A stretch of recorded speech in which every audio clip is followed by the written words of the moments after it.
himala sa kanilang sayaw, sa pamamagitan ng sayaw.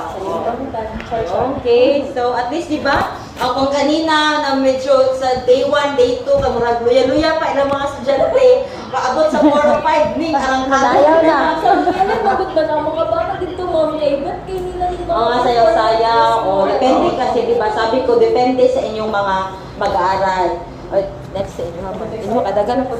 Gamay-gamayan ni ma'am. Okay, sa araw 1, visual, Week 7, naka-week 5. week 5. Sa araw 1 ma'am is sa visual, natutukoy ang lokasyon ng Mindanao sa mapa. Tapos naapodli sa multimodal na ibabahagi ang socio-cultural ng mga tao na nakatira sa Mindanao. And then sa araw 2, nauunawaan at nasusuri ang katangian ng mga tauhan sa alamat ng Mindanao.